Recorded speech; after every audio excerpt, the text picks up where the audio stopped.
Kevin stood in the diplomatic chamber of the Zenthari flagship, his jaw clenched so tight it ached. The translucent walls shimmered with bioluminescent patterns, beautiful and cold, just like everything else about this cursed situation.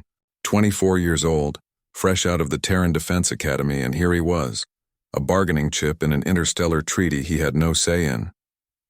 The human male will bond with Commander Daisy, the Zenthari Chancellor announced, her crystalline voice echoing through the chamber. This union will cement the alliance between our peoples. Kevin's eyes found her across the room. Daisy, 57 years old by human standards, though the Zenthari aged differently.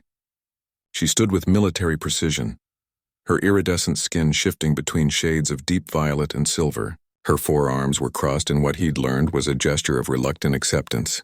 Her eyes, 3 of them arranged in a triangular pattern, betrayed nothing. She didn't want this either. That much was clear. The ceremony was brief and clinical.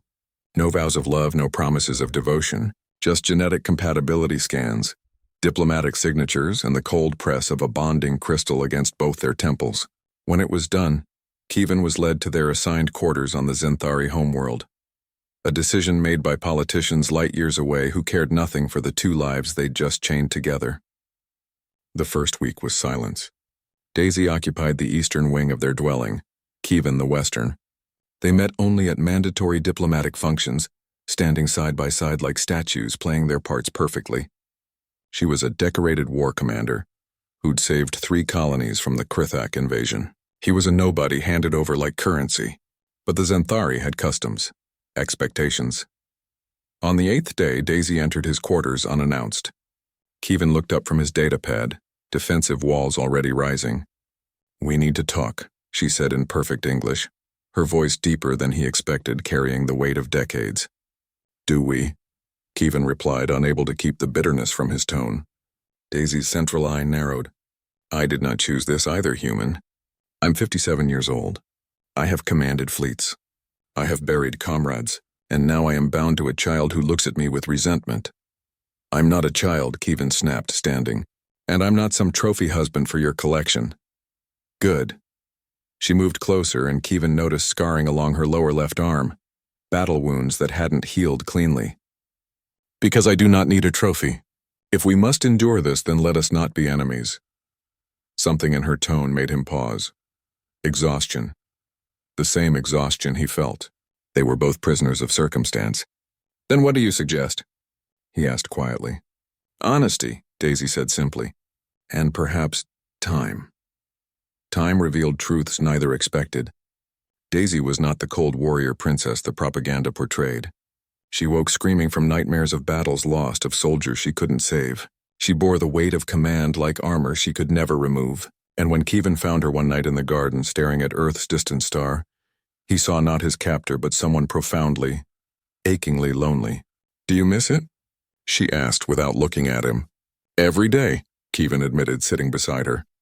"Do you miss who you were? Before all this?" Daisy's laugh was hollow. "I do not remember who that was." He began teaching her about Earth, not the diplomatic briefings, but the real Earth. He told her about autumn leaves and thunderstorms, about his mother's cooking and the sound of ocean waves. She listened with an intensity that surprised him, absorbing every detail like water in drought. In return, she taught him about the Zenthari. Not the military might or political structure, but the poetry. The music that resonated in frequencies humans couldn't hear without translation tech. The way her people mourned their dead by planting trees that glowed with bioluminescent memories. Months passed. Then a year. The resentment that had defined them faded into something neither could name. Kevin began to notice things. The way Daisy's skin shifted to warmer tones when she laughed. How she always made sure his favorite earth foods were synthesized. How she stood between him and any political threat with the ferocity of her warrior past. And she noticed him. His kindness when she was drowning in command decisions. His quick mind that could solve tactical problems she'd struggled with for weeks. The way he never once used their age difference as a weapon, though it would have been easy. "I need to tell you something," Kevin said one evening, 2 years into their forced marriage. They were in the garden again, their place of honesty. Daisy turned to him, tension visible in her posture. "I don't feel forced anymore," he continued, meeting all three of her eyes. I don't know when it changed, but I choose this. I choose you. For a long moment, Daisy was motionless. Then her skin rippled through a dozen colors. What he'd learned was overwhelming emotion. I am old, she whispered. I have seen too much death. I am difficult and damaged and you wake up early to synthesize coffee the way I like it, Kevin interrupted.